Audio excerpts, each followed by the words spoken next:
And we live.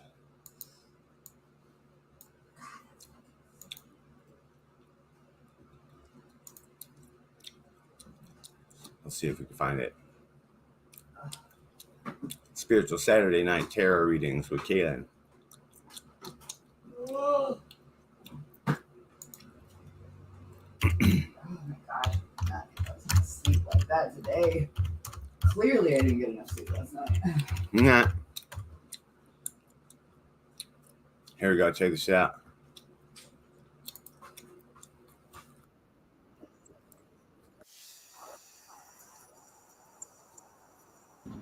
Get your data back with Proven Data's 24/7 emergency ransomware recovery.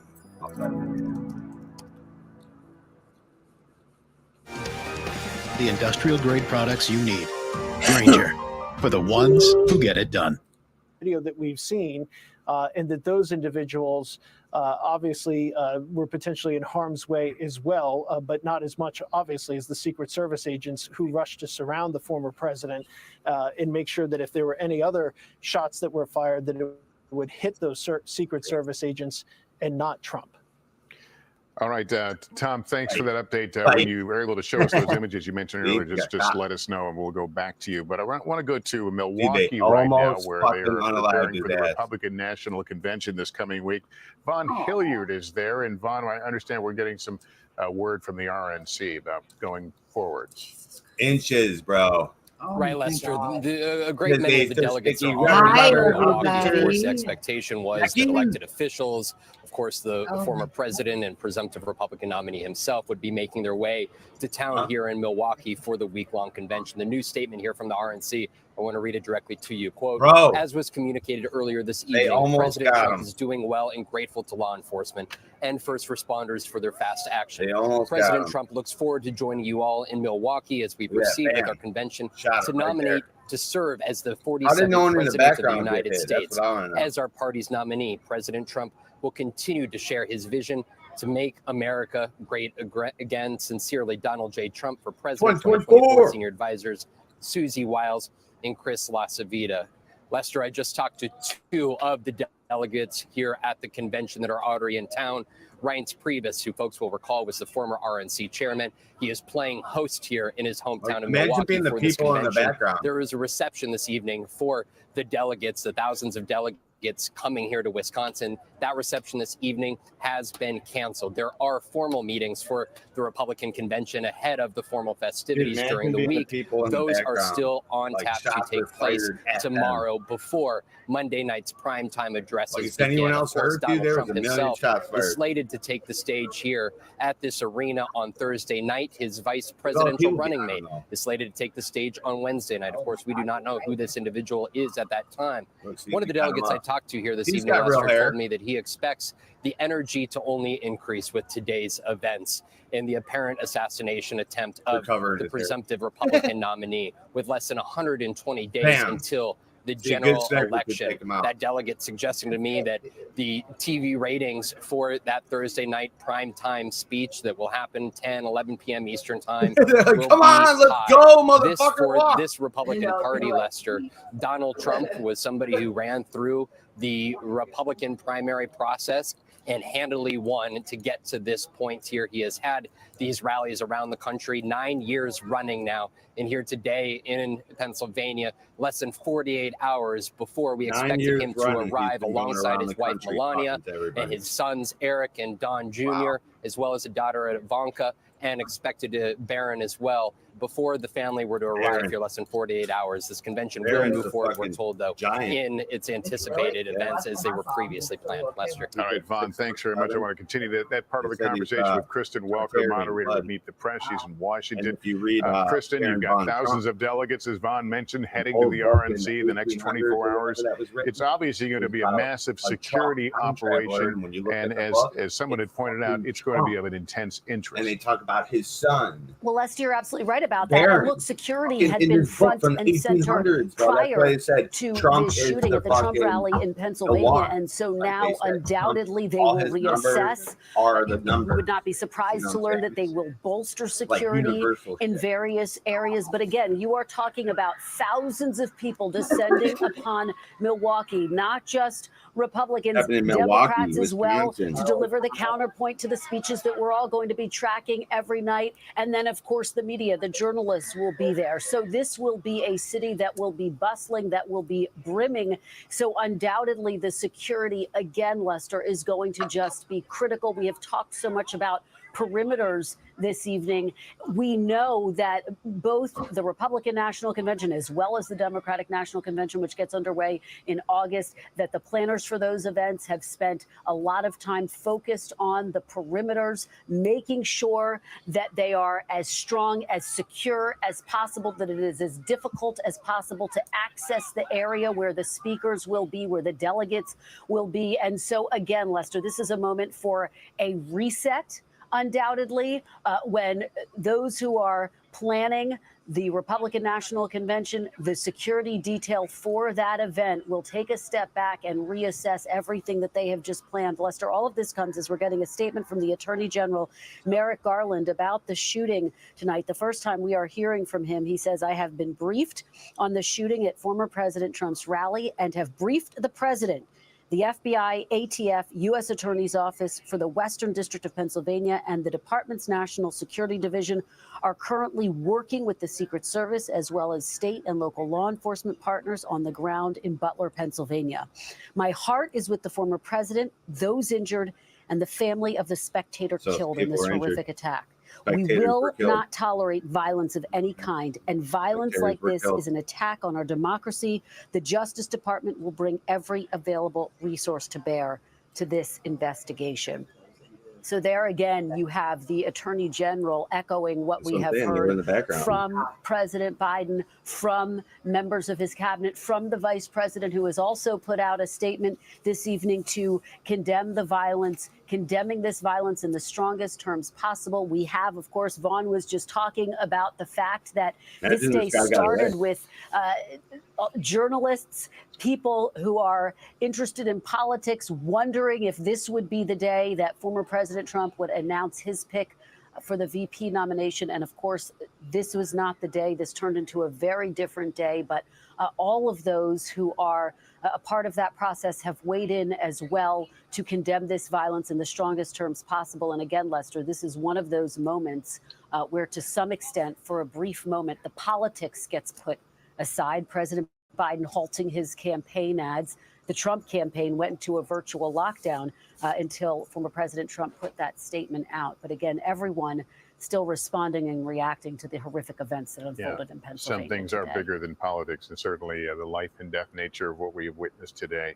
Our thoughts, obviously, with the family of the deceased victim, the other two that are injured. See, I knew it. On this horrific day. We want to bring in Eddie from Forrest, again, a former Secret Service agent. If I can continue the conversation we were having with Kristen, with you, regarding strengthening the security, potentially strengthening the security at the Republican National Committee. I would think there's only so much you can do, considering it was already a high-threat environment. What sort of options will the Secret Service have to spread its footprint? Well, here's the thing. They're going to do more and a lot more. So there is a lot more that can be done. For one, it's not just the U.S. Secret Service that's got the manpower. The majority of the manpower doesn't come from the Secret Service. The majority of the manpower comes from the local police department, the men and women that work locally and for the state. So you're going to see an upscale of the state and the local police entities coming in to secure the RNC. That's where the upscale is going to take place, because they too don't want anything happening on their watch, on their ground. The U.S. Secret Service and all, it's maybe a couple of thousand agents. It's not a big agency. Yes, are they elite? Are they tactically trained? Absolutely. But in the end, they work together and in harmony with all the local entities, the local departments, the local police, the state police. They're the one who come in with the manpower. And that's what you're going to see. You're probably also going to see a lot of uniforms. And why am I saying this? When you do a security venue, you design your security plan around a lot of different things. One of the things you think about is uniforms. How many uniforms do I want? I want a lot of uniforms. Do you know why? Something as simple as seeing men and women in police uniforms is a massive deterrent. So you're going to see this huge footprint. Now, this is also important because when you have an incident like this, now you have to worry, Lester, about copycats. We don't typically see these incidents, right? Last one we saw really was Reagan. These happened very over decades. We've just had one. So now everybody's concern is somebody else going to get the idea that they can do this? Because what's happened is somebody did this.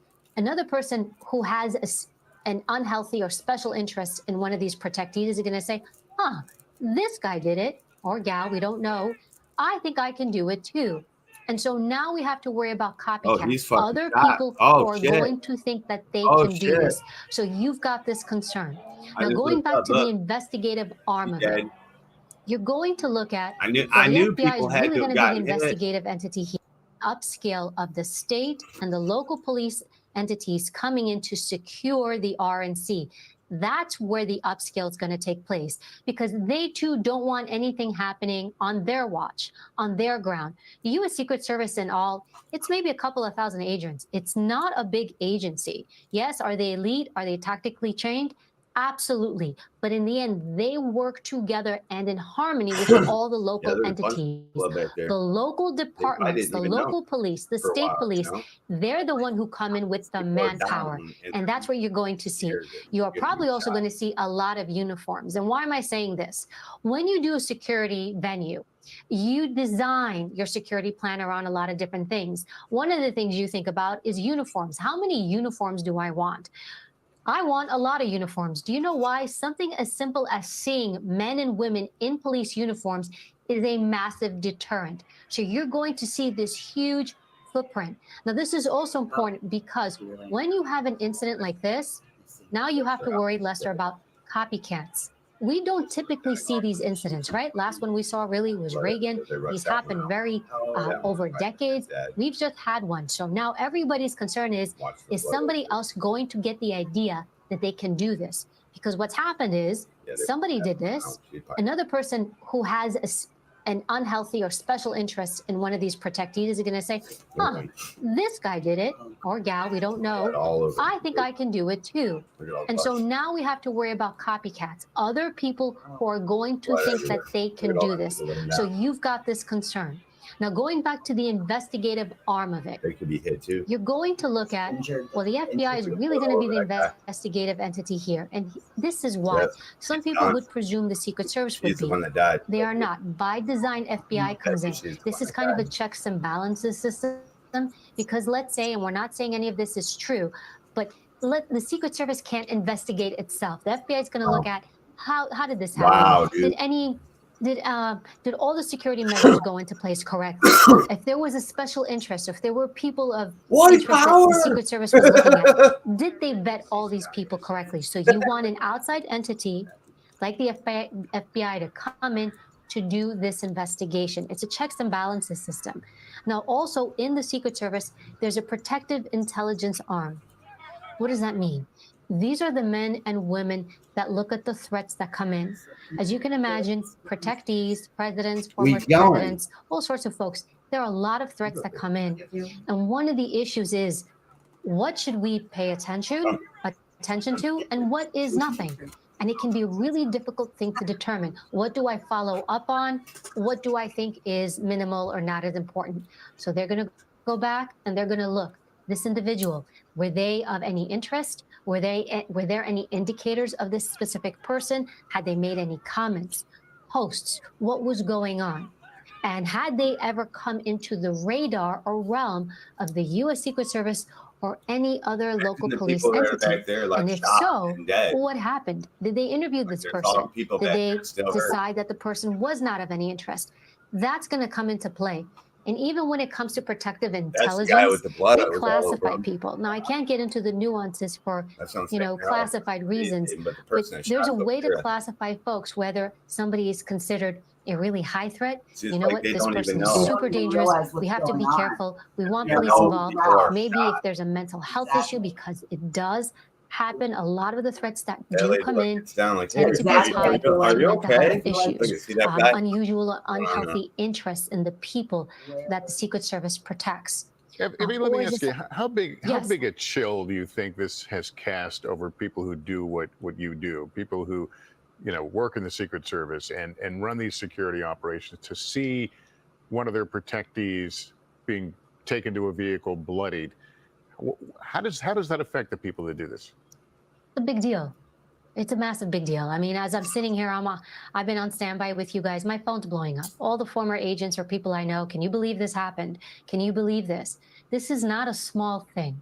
It really isn't. I know we're breaking it down play by play, but from the protective realm, this stuff does not happen. It doesn't happen, and that's a good thing. You know why? Because security plans are put into place so you can minimize this stuff. But I have to say, you can only control so many things. These open rallies, they are really difficult. And I wonder if moving forward, we're going to see less and less of these. Lester, in your time when you did your reporting, and when Kristen was talking before, I actually worked alongside Kristen when I was still in the Secret Service and she was in the press pool. You will see often Secret Service and staff kind of almost negotiating. Well, we don't want to do this. Well, we want to do that. And it's this back and forth. And you can see now a little bit of a reality check, or as Kristen was saying, a reset, where staff and White House officials who tend to think sometimes from a security standpoint, and I would hear too, come on, that's too much. It's not going to happen. You're going to see them now pull back and acquiesce a little bit more and listen and not fight back as much when the Secret Service says, hey, this isn't a great idea. Does the Secret Service have to educate the protectees? Are they, do they get a briefing about what to expect if something like this occurs, what to do, how to react? They do get a briefing. They obviously know where to stand, where not to move. So if you look at podiums, and again, a lot of the podiums, not this one specifically, but most podiums, especially the president, a lot of them are ballistic in nature. Right. So they understand, hey, when you're speaking, don't step away from the podium. Or if they do step away, it's choreographed. Not all protectees are the same. There are some protectees that really listen. They follow the script. They don't go off script. They do and they move as you think they're going to do. And there are some that, well, you have, and they will do what they want.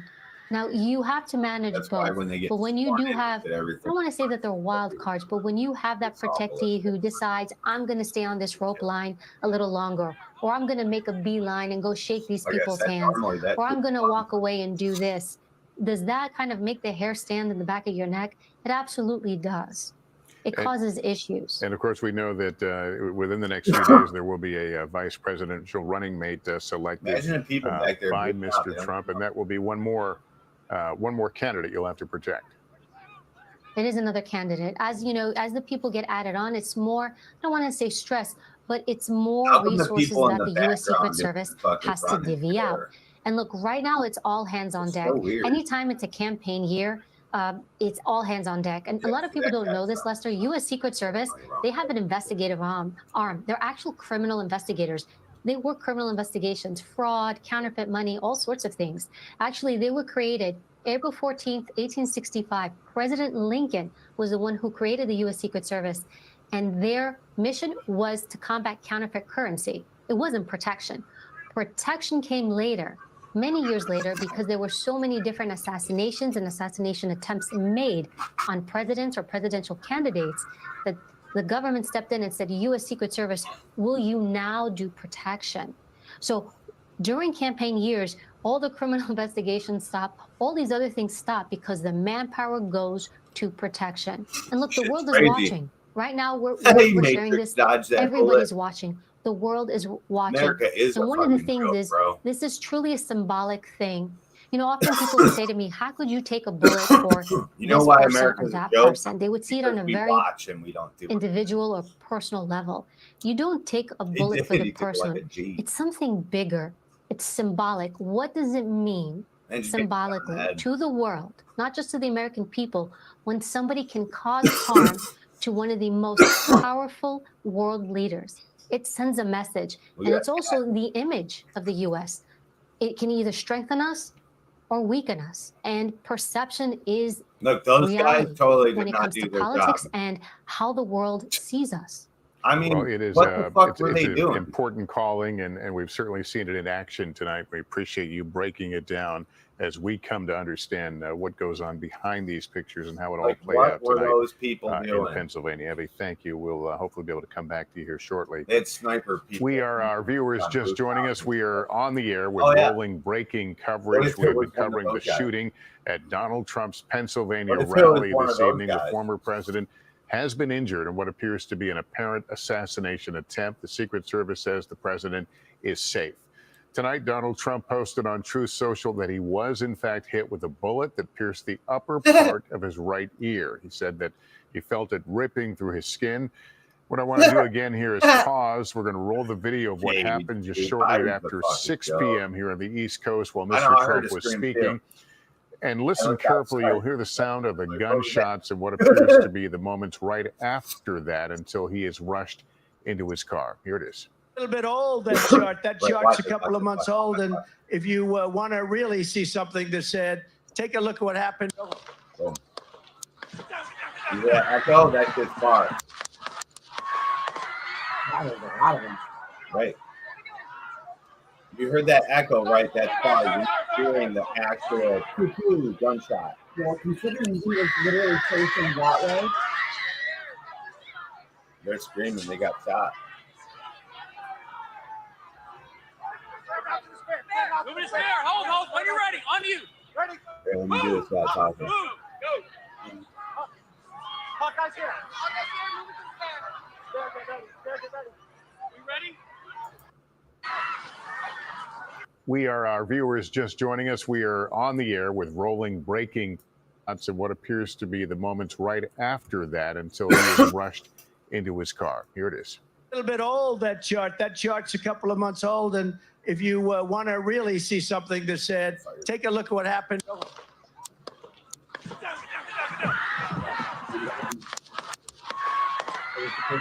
7 shots, dude. 7 shots. That's something you take off my ears. There's another one right there.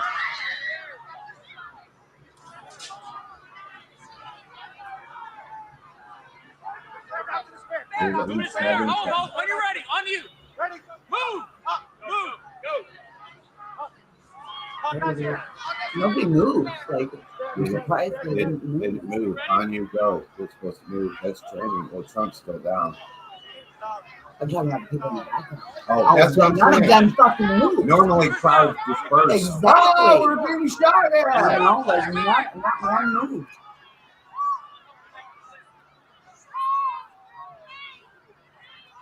See, that sounded like an AR-15. And they're all carrying AR-15. I got you. Let me get my shoes. Hold on, your head is bloody. So we got to move to the bus.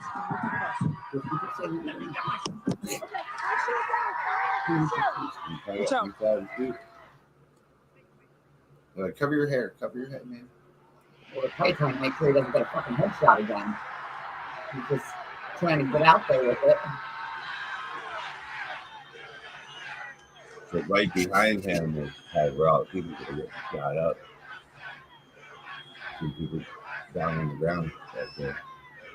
It's too much fucking shit out going on in the background. But when the shots were fired, he was looking that way, and he was hit on this side, so they came from that direction this way. That's what I'm saying. Like from the far fucking left. And it had such a trajectory that it went. Right. Like so that's that. what I'm thinking. Somebody on that other side probably got hit. And that is the point that he's put in the car and taken to a medical facility. Here's what we know right now. If you're just joining us, the gunman fired a weapon from a high point outside the perimeter of the rally. So outside the Secret Service security area, if you will. The shooter, described as a male, is dead. Also, a spectator who was attending the rally has been killed, and 2 others who were there were critically injured, according to the Secret Service. President Biden has been briefed. He addressed the nation a little while ago. What the fuck? But the bottom line is that the Trump rally was a rally that he should have been able to can be conducted peacefully without any problem. But the idea that there's political violence or violence in America like this is just unheard of. It's just not appropriate. And everybody must condemn it. Everybody. And former President Trump has issued a statement extending his condolences to the loved ones of the rally goer who was killed and the others who were injured. He also thanked law enforcement and first responders for their quick action. His campaign says he is fine and has been checked out at a local medical center. His son, Don Jr., weighed in, saying his dad is in great spirits. His daughter, Ivanka, wrote on social media, thanking supporters for their love and prayers for her father and the other victims of today's senseless violence. And another important note, Mr. Trump says he looks forward to attending the Republican convention in Milwaukee this coming week. Let's get right to NBC investigative correspondent Tom Witter, who has more on the investigation. Tom? That's right, Lester. In a statement we received just moments ago from the FBI, they say, quote, they have assumed the role of the lead federal law enforcement agency in the investigation of the incident involving former President Donald Trump that occurred earlier today in Butler, Pennsylvania. The statement goes on to say, Lester, that special agents of the FBI Pittsburgh field office responded immediately to include crisis response team members and evidence response technicians. They say we will continue to support this investigation with the full resources of the FBI alongside our partners at the U.S. Secret Service and state and local law enforcement. And Lester, tonight they're asking anybody that might have any information about what led up to the shooting today and the shooting itself to call 1-800-CALL-FBI. So that's the latest statement we just received moments ago from the FBI, who has taken the lead on this. They'll work with the U.S. Attorney's Office for the Western District of Pennsylvania that's based in Pittsburgh. If there's going to be any sort of a criminal prosecution, to type up the warrants and get the information to continue to pursue this investigation, as you and I have been talking about now for several hours. As far as what we know, we still do not yet have a name of the alleged shooter in this incident. The shooter, based on images, video, and descriptions from law enforcement that we've seen, appears to be, if you were to look at the former president head on from the video that we've been looking at, appears to have been off to his right, and that the shooting was, we've been described to us as several hundred yards away, that the shooter was on top of an elevated surface and then was shot and killed by the United States Secret Service, and then law enforcement obviously rushed to where the shots were coming from. How many shots were specifically fired from the shooter and from the Secret Service or maybe other members of law enforcement, we just don't know. He has been described as a male, and that's really the only information that we have. His specific motives or background, is he somebody who law enforcement has ever been in contact with before? Those are all questions that we are asking, we've been asking, and we're trying to get that to you, of course, as soon as possible. As far as where things go from here, there's obviously a convention involving this candidate starting in just a day plus time. And he is expected to address the RNC, obviously, on Thursday evening. He has a vice president pick to make. And so what would be normally a very busy time for the Secret Service as they pick up a potential vice president or a vice president candidate, as I should say, that now it's going to be only so much more intense because of this obvious apparent assassination attempt on the former president and the presumptive Republican nominee. And so this changes the game radically. The New York City Police Department tonight beefing up their presence outside of the Trump Tower, just a couple of blocks from where you and I are sitting up Fifth Avenue, where, of course, the former president has a residence. Now, he hasn't been staying there. His new residence is Mar-a-Lago in Florida, as you know, but they have beefed up out of an abundance of caution. No specific intelligence that something would happen at Trump Tower, but I think based on the events today, you can see any of the Trump properties where he has stayed, where he might stay, to face an increase increased law enforcement presence until everybody figures out this is crazy. exactly what's going on here. We've seen no indication that there are any other individuals involved. On the other hand, nobody so far has told us that there are no other individuals involved, and that's obviously part of an active investigation. They do have images of this person, they do have their body, and so presumably they do have an identification as well. And so we'll continue to track the specifics about this person, what may have led up to it, and all the questions that we would normally ask, including the type of weapon that may have been used in this. But obviously, law enforcement, I can tell you, up and down the East Coast tonight, acutely aware of what happened today and following it very closely. And as you and I have discussed on numerous occasions in your exclusive interview with the FBI director, we are no doubt in a heightened threat environment. They've been very concerned about the idea of some sort of a political-based violence. And obviously tonight it appears we've seen exactly that, Lester. All right. Tom Winter, our investigative producer with the very latest. Tom, thanks very much. We should note while you were talking, we got word that the President Biden, will be cutting short his Delaware weekend and heading back to the White House, apparently as a result of all of this. NBC's Dasha Burns is just outside that Trump rally. She was there when the shots rang out. Dasha, earlier we saw people, you were talking to people who were leaving the rally site. Were any of them detained, not obviously for suspects, but detained for questioning as witnesses of what they saw? Yeah, Lester, one of the gentlemen that we spoke with who was right next to the man who was shot and killed. He was just next to him, a couple of yards away at the rally. He actually said he helped to carry his body out of the venue. He's an OBGYN from Pennsylvania. His name is Joseph. We spoke with him earlier as we've been in this parking lot. Here you see now night has fallen in Butler County. This parking lot that was just recently filled with thousands and thousands of cars, people who came here for a political rally, never thinking that something like this would happen here in Butler County, a small rural area that's typically pretty quiet. Now this lot is empty, and we did have a conversation with that man, Joseph, who says he has been waiting to speak with Secret Service. We're going to follow up with him to see how that conversation went, but he said he had been planning on having that conversation. I want you to take a listen to some of this interview and some of what he heard.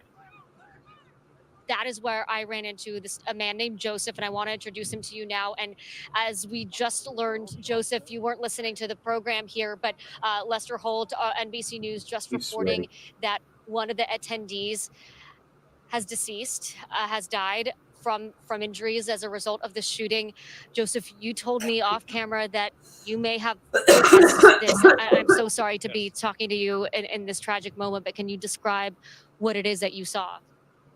I was attending the rally.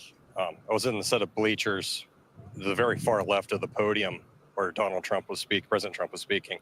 Was there with several gunshots. The man beside me suffered a gunshot wound to the head, was instantly killed, fell to the bottom of the bleachers. Another woman looked like she got hit in the forearm or hand. And then at that point in time, it was rather chaotic at that point because half the people were looking because they thought it was fireworks. I knew it was gunshots right away. My friend, hit the deck. I was kind of looking around just trying to see where the shots were coming from. It seemed to me like the shots were coming from behind the bleachers. It seemed to me the man got hit in the head from behind. He was killed instantly as far as I could tell. And at that point, state police and a SWAT team, started evacuating the bleachers, and then I helped carry the man out of the bleachers to a tent that was behind. And Lester, that's just one of the several. You heard what he said, right? It seemed like the shots were coming from behind the bleachers. Like that dude got shot in the back of the fucking head, he said, and his brains blew out the front of his head.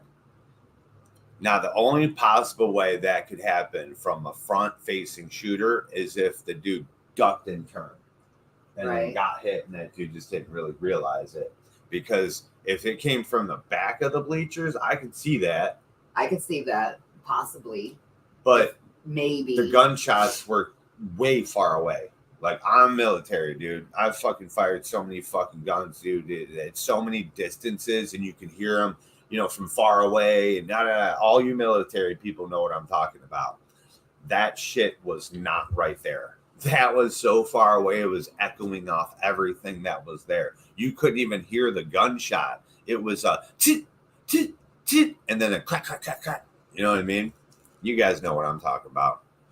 I highly, 98% am positive that did not come from behind no bleachers. But what if? Holy shit. Harrowing stories that we heard from eyewitnesses today, people of all ages, people talking about the children that they saw, who they're so concerned about, who obviously are going to live with this trauma for the rest of their lives. Our own team, it was myself, my producer Bianca, our cameraman Sirkin, our audio technician Henry, our embed Jake. We were all there. We were all in the press pen when we heard those shots first ring out. All of us initially thinking this must be fireworks. There's no way this could happen here. We know how intense the security is. What is that? What's that when you say is it trigger? No. This is how dumb Americans are nowadays. We're so, like, all these people are just so not used to gunfire that people don't even know what gunfire sounds like. Oh, they thought it was fireworks. Fireworks. Yeah. Why would someone light off fireworks? You're at a in the middle of him speaking. Right. You're at a presidential rally, dude. That's the number one thing I always think about is, like, how come these people don't get assassinated? Like, how come no one tries? Like, for Biden, like, everyone talks so much shit, but how come no one tried to assassinate Biden? Like, you know, there's not a good old fashioned assassination attempt no more. Like Reagan was the last one, right? And but here you go, 7-Eleven Live. It's crazy, but look how dumb Americans are that we don't even recognize gunfire. That's how removed most people are from actual weapons. You know, whether it be hunting or they go to a range or they handle a gun or they just hear it in real life. Because hearing, like, when you watch movies and shit, that's not what a gun sounds like. Ask anyone that has a fucking gun. That shit does not sound like that. What you hear on the fucking on the TV, it literally sounds like a little firecracker. Like, every time you pull that trigger, it sounds like you're blowing up a firecracker. Like, you know those little tiny firecrackers. That's exactly what it sounds like. Trust me. When I went to the military, I was so surprised. I'm like, why the fuck do these rifles sound like this? Why don't they like that's not what guns sound like. I mean, I was really surprised that guns sound so pussy. Now, when you get into the big guns, of course, they're but yeah, I just want to point that out. That's crazy, man. Around these events, and then coming to realize the reality of the situation, that it was in fact what we fear most when we think about the divisive political environment that we are in right now. I spoke to another woman named Vanessa who was just a few rows behind the former president. She says she witnessed him turn his head to point out a screen that was on the side of him where there was a chart showing immigration statistics. He turned to point at the moment that she saw that blood come out of his ear, that we now know from his own Truth Social post was a bullet grazing his ear. She says if he hadn't turned his head at that very moment, things could have been very different for the former president and the current Republican candidate for president of the United States, Lester. Yeah, I think anybody that looks. And there you have it, folks. The shooter was definitely over 200, probably 500 meters, bro. Because the way bullets fly, they fly so fucking fast that you barely have any time to move. So that dude pulled the trigger as he was moving his fucking face. You know what I'm saying? But it doesn't make sense. I would think he would hit his fucking. You see what I'm saying? If a bullet's flying, here it's going to hit my ear. Now I move my head. I move my head. Here, it's hitting my ear. Now move my head. See that? Here, it's hitting my ear. Now I move my head. You see? If my head was straight, that dude would have missed by a fucking mile. You know what I mean? Crazy, dude. Crazy. But that's it right there. You don't have time to move. You're not the Matrix. Like, you can't move that fucking fast to get out of the way of a bullet, right? When someone shoots, you're like locked. Locked in, bro. You're dead. You know? So he was definitely far as fuck for him to be able to turn. You see? That picture comes to the same conclusion how close awesome. This was. Awesome, Dasha, man. Thanks. Rico Elmore was at the Trump rally and spoke at the event. He was an eyewitness and says he saw someone get hit by gunfire and rushed to their side. He joins me on the phone. Rico, where were you in relation to the president? So I was about 15, 20 feet to the president's right. I was a special guest, being that I spoke today with a few other friends of mine. We were speaking as well. And yeah, I was like 15, 20 feet away. And then as the shots rang out, did you identify them as shots right away? How did you react? So a part of me thought they were fireworks. So it was like a split mental thought, because I'm like, oh, you can't have a gun or anything in this area because of the security measures that are in place. It's impossible. So my brain says, that's a firework going off. How did I get here? Who knows? But it's something small. And then I heard the second shot go off. Right there. And like, so these were split seconds. So like, I said, that's a gun. It's a firearm. So I got up. I yelled, everyone to get down. Everybody was getting down. Everybody was yelling, get down. I told people to get down. And then as I'm just pointing people and telling people, like, you know, get down. It's safe measures.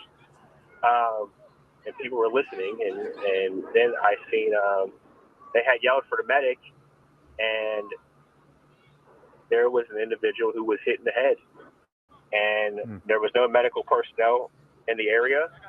So I ran to try to get them, you know, to get help. I know that it is. Was this the individual that we believe was deceased? Because the cameras are backwards. Yes, yes. I ran. You know what I'm saying? I jumped over the barrier that was there. I ran up into the bleachers. With Trump. And there was a towel that people had, and I took the towel and I pushed it against the deceased head. I know. I'm always analytical and thinking. Just to try to. But when they tell you, all I can think about doing was apply to that side, you know who is how you're help them if you're near. Right. Yeah. My efforts were in vain. Yeah, Rico, you went to what was supposed to be a rally. It's supposed to be a fun thing for, you know, the party and candidate faithful, and it turns to this.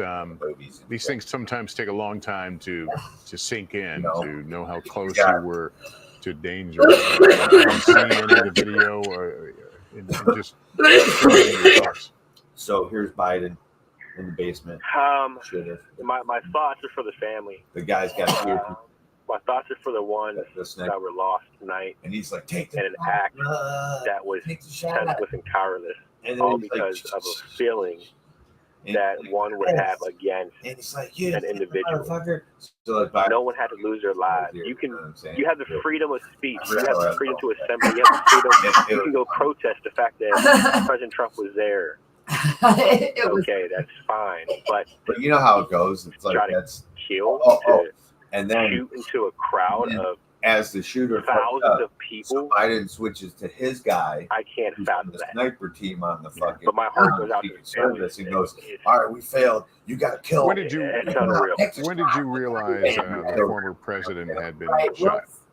It's one of those like I didn't. You can't be found. You know, Secret Service protects the president. And they kill him. So they surrounded him as they're supposed to do. They were yes, they did their job. My job was to get to the victims and to the people. I mean, that's what I felt my job was to do. You know, Are you attending the Republican National Convention this week? Look, buddy. No. It figures. All right. Well, Rico, thank you so much for. Unless, yeah, go ahead. Unless, yes, man. What up? Unless, cheers, everybody. They call me up and say we want you to attend, and we'll fly you out here. I'm not attending. Okay. Understood. Listen, thank you for talking to us. I'm sorry you had to witness what you did. It's awful to hear, and thank you for taking the time. No, I don't think you're ready for. Thank you. Thank you very much. All right. Garrett Hake covers former President Trump, and Garrett, Donald Trump has posted tonight on Truth Social. He filled in a lot of the blanks for us. Give us a sense of what he wrote.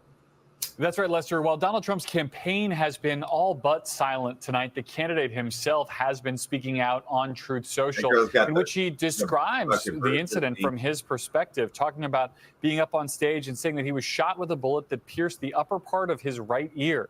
He says, I knew immediately that something was wrong and that I heard a whizzing sound, shots, and immediately felt the bullet ripping through the skin. Much bleeding took place, he said. So I realized then what had happened. Lester, the former president also thanks law enforcement and offers his condolences to the person who was killed at the rally and another, he says, who was badly injured. I think we now know that there were 2 people who were badly injured. He also talks about the idea that he says it's incredible that an act like this can take place in our country, and says that even he knew nothing about the shooter at the time. That has been... Watch. Now, gun violence shit will be top of the thing. Look how bruised this chick's knees are. The other ones are like that too. Like, holy shit, what have you been doing? Like, look at this person's knees. Jesus Christ, these people are all beat up. It's crazy. But what was I gonna say?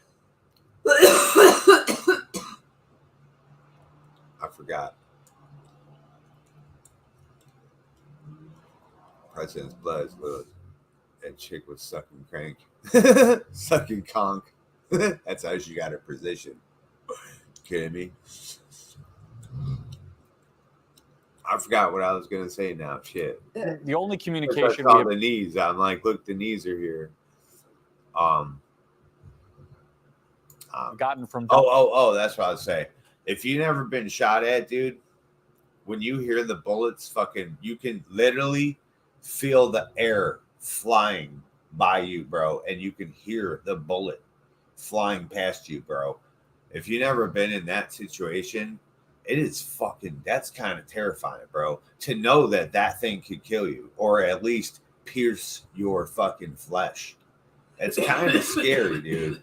So I know what he's talking about. When he described, I could hear the zinging and I felt the fucking thing tear through my flesh. I know what he's talking about. I've never been shot, but I've heard the bullets. I've felt the fucking, like the Matrix. Imagine that, what you see with those bullets, and imagine that going by you. What up, Gorilla Bean Popper? Donald Trump directly. What more we've been able to piece together has come from his son, Donald Trump Jr., who said on his social media that he had spoken with his father and that he was in good spirits. See, I think that dude's probably dead. This guy could quite possibly be dead. Right here. This is probably the dead guy right here. See, because he's gripping his hand. Yeah. And he'll make a fist. That dude's and that's totally limp. They're all carrying him. Yeah, they are. Remember, they were carrying people out. They're all carrying him. I guarantee he's the dead guy. He might be. Guarantee He it. is limp. He is limp. Guarantee. There's a lot of blood, bro. I can't see. I see blood here like a motherfucker. There's blood here. There's blood here like a motherfucker. That looks like a head. This is his arm, of course. Can't tell if that's his back or his front. I don't know. He's probably he might have his arm. He's probably carrying another arm. This guy. Maybe. Because he's got something right here. And then this guy's carrying something up here. It's fucking crazy, bro. Fucking. Hey, there's that black guy they were talking about. Look, he's got blood all over his face, on his shirt. He must have been right by him when he blasted. Well, you saw that guy in the footage before. I wonder. Right. I wonder if we could find the guy with the blue shirt right there. It's a red shirt. It's a red shirt the guy had on. The one that got on the interview shot. Oh, the blue shirt. That was a lady. Right yeah, that was a no. That. Oh, yeah. I'm talking about this guy right here. Maybe we could see where he was sitting. If it could be this guy's blood. And from a statement combined from the RNC and from the Trump campaign about the convention set to get underway in Milwaukee on Monday that you were just describing, essentially saying that the convention will move forward and that Donald Trump looks forward to seeing people there, some 50,000 people expected to descend on Milwaukee. That's most of what we know about the former president's condition right now. We have no indication that he's been discharged from the hospital, no indication that he's returned to his plane or left the Pennsylvania area. He had nothing on his official calendar tomorrow. We were not expecting to see him pop up anywhere on Sunday. And on Monday, obviously, with the convention getting underway, we did expect to hear, perhaps by some point early Monday, who his choice for a vice presidential running mate was going to be. There'd been a lot of speculation, obviously, coming into this weekend, the last before the convention, that announcement could have come at today's rally. I guess now we will never know. They definitely killed him. The nomination of the VP and of the nominee, the president, if you will, Donald Trump, is set to take place on Monday. So we will have to know that name at some point. How that announcement goes forward, in what capacity it goes forward, are one of the thousands of political questions that are going to come out of this moment, something unlike which we have ever seen before in American politics. I can tell you that one of Donald Trump's most senior campaign advisors, his de facto campaign manager, Chris LaCivita, who was with him at this rally in Pennsylvania, has also posted on social media recently. And I think it's a bit of a preview of what we're going to hear from the campaign, and certainly what we're hearing from the kind of greater MAGA universe of Trump supporters. He writes, Chris LaCivita, the campaign manager, writes, for years, even today, leftist activists, Democratic donors, and now even Joe Biden, he alludes to a comment from the current president. He says, have made disgusting remarks and descriptions of shooting Donald Trump.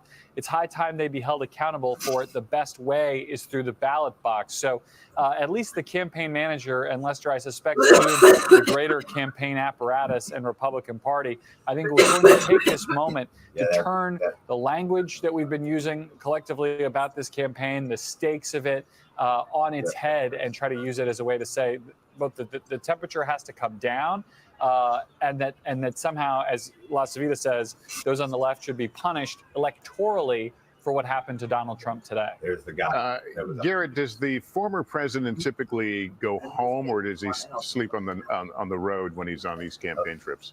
No, Lester, he almost never sleeps on the road. Donald Trump prefers to sleep at his own properties. So depending on where he is in the country, we often see him either return to Mar-a-Lago in Florida, to his golf club in Bedminster, New Jersey, or to Trump Tower in New York City, or to a Trump property, either in a place like Trump hotel property, either in a place like Chicago or Las Vegas. It was our understanding he'd be going back to one of the Trump properties on the East Coast tonight, most likely Bedminster, his golf club in New Jersey. From there, he would travel to Milwaukee. Whether that plan changes tonight, I think is an open question. Obviously, Mar-a-Lago, all these properties are secured. We've heard from the NYPD tonight that they're sending extra resources to Trump Tower. All of these were properties that were secured by the Secret Service when Donald Trump was president. I can't speak to which ones are more secure than others, but I can say that obviously Mar-a-Lago is a private club, but it's a functioning, members-only club. So Donald Trump lives in a separate portion of that when he is there. At Bedminster, typically much fewer staff, much smaller footprint, less. Have you ever read the Declaration of Independence? Is that what it is? No. What's that thing that all them fucks signed? John Hancock and all them fucking Dewey Decimal System and all those guys, right? It's like the amendments, right? So there's one of these amendments that say we have the right to assassinate a tyrannical government. It's in our rights as Americans, right? That's just what we do. We're supposed to take out the government if they are trying to fucking be punks, right? Some people say that about Trump. Like some people say that about Biden. So that's what I've been saying, though. I'm like, I can't believe we haven't had a good old assassination attempt on anybody. You know, Trump makes a lot of people heated. I don't know why. I don't know why Trump makes you guys heated. Maybe you guys didn't like the fucking, what was that show he had? Who's the Boss? Or no, You're Fired. Was that it? Oh. Remember that show he had? What was that called? The Apprentice. The Apprentice. Yeah, The Apprentice. Maybe you guys didn't like that show or something. Maybe you guys had a bad experience at Trump Tower. I don't know what it is. But it's crazy shit, bro. But yeah, that's written in there that if there's a tyrannical government, we're supposed to take them out. Now, for some reason, we're supposed to go through legal processes or something like that. To do what? Replace a puppet that's on your fucking hand? That's all you're going to do if you know anything about truth and what true politics is. This is a fucking puppet show, bro. This is for you on TV. These motherfuckers don't run the goddamn government, let alone the world, bro. If you took all these people out, every candidate, every party, every cabinet member, every single person in White House, in every single, all your mayors, all your people, everybody, took all the lawyers out, all the judges, took out every one of those motherfuckers, guess what? The government, the United States, will still be rolling smooth as fuck, because those people are just like what you're looking at in a magazine. They're your cover people, bro. They're your fucking little ornaments in your front fucking yard, dude. They ain't doing shit. They ain't running nothing, bro. People try to say, oh, I'm going to take out the government. Which one? The real one, or the one that's sitting on the surface of the planet that you think runs the show? Nothing ever happens up here, bro. Shit. I think Trump's dope. I like what Trump was doing. I like that Trump was a businessman, and that's what America needed. They needed a businessman, not some fucking little front man. You know what I mean? They needed somebody who had ties with other fucking world leaders and could change their minds with money like that. And he had that power. So, Kyle, what up? He had that power. He has that power. Like wars won't happen when Trump's in fucking office. He'll go and be like, well, how much money do you need? What kind of resources can we give you, like, to make this happen? You know what I mean? He's about the trade. He's a businessman. He's about the trade. Oh, I don't want no one coming and blowing down my tower. I don't want you blowing my tower up and assaulting my tower, right? Think about it, dude. He wants to take over another spot and live in there and put up a tower. You know what I mean? That's what this country needed. Not more war, not more let's send troops in and we got bombs and let's make chemicals and let's fucking poison our people and shit.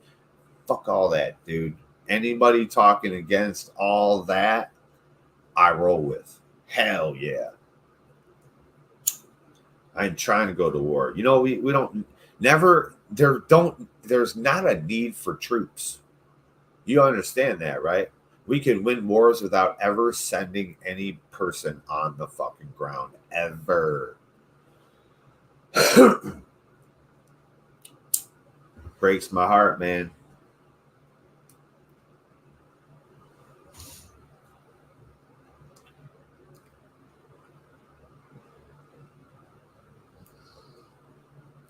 Breaks my heart what the truth is, and that other people don't know it, live it, breathe it, or see it. You know what I mean? Because it's only through all of us that possible change of what you see or what you think is possible could possibly take place. You know what I'm saying?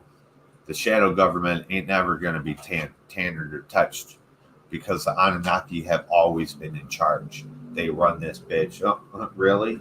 Really? They run this bitch. They've always run this bitch. These are just their fucking puppets, bro. On their hands. Finger puppets, bro. Let's shoot that one. Shooting their own fucking finger puppets and shit.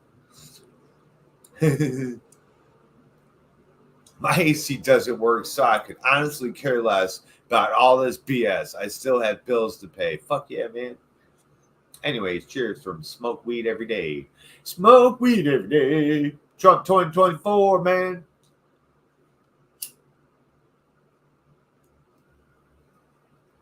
See, I think when a president is elected in,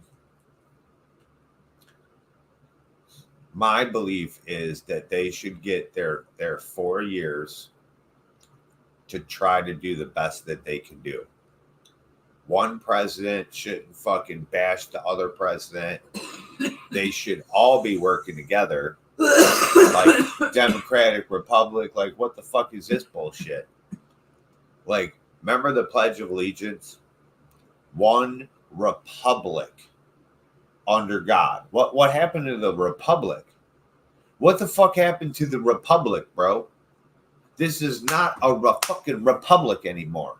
Like, for real. That's why you don't see motherfuckers. You guys still do the Pledge of Allegiance? I heard they took that shit out. You don't do that in school. For one thing, they don't talk about God, but you also don't do the republic thing. You know what I mean? It's like our world's a democracy. That's some bullshit. When you know what a republic is. You know what I'm saying? I want a fucking republic. God damn it. So that president should get its 4 years to try to do good, right? Based on what the people want, not what the fuck they want. We don't give a fuck what they want. We want what we want, and we want you to change it since you're the one with the power. We're calling daddy, mommy, whoever, because we ain't got no power, even though we're the people, right? So Trump got robbed because of COVID. And then what did Trump try to do? Trump, being the president of the fucking United States, rallied the citizens together to take over the White House. That's what he's on trial for right now. That's what he's being a convict for. But in the Constitution, it says you could do that. So I don't understand why there's a problem. I don't understand why more people ain't up in there saying something about that. You know, like all the brown people back in the time, 2020, rioted, had the fucking opportunity to do this. And they fucking quit. They fucking gave up, man. Shit. You know, Trump was with you guys. Trump was with all you millennials. And tried to take over the White House. And he's on trial now. And how many of you people that ran with him in that White House, how many of you are standing up for him? You know, none. That's what it is. Motherfuckers are all cool with it until someone's about to get in trouble, and then no one's around. We ain't got no friends no more. What the fuck? Now, I'll go through this myself then, you know, is what Trump's got to do. So, but yeah, I don't give a fuck about none of the presidents ever. I don't vote because look what happened when everyone voted for Trump.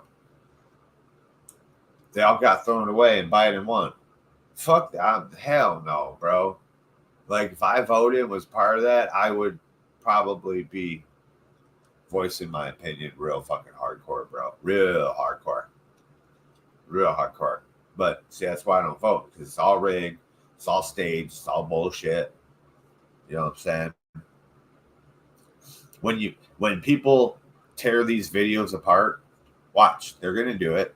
Because there's people all over TikTok and YouTube. They'll tear all these videos apart and find shit. And there's so many people out there. Like we just did very mildly, you know? Right. But yeah, there's so many people out there that do that. Like there's going to be people questioning. Like, look at this scene right here. Right? There's supposedly a shooter out there with a gun cranking shots into this crowd of people. And look at him. Look at him. They don't even look frantic. They don't even look scared. There's people bleeding and dying around them, bro. I think a lot of them thought it could have been fireworks because a lot of them were looking up in the air like, what's going on? Because it was just the 4th of July, too. So I know, but this is what people needed. This is what people needed. America needed this. Look, they're going to be talking about how these people are unfucking aware of danger. Unaware. Like, look at them. They're just like chilling. Like, look at that lady there. She is so fucking calm and collective.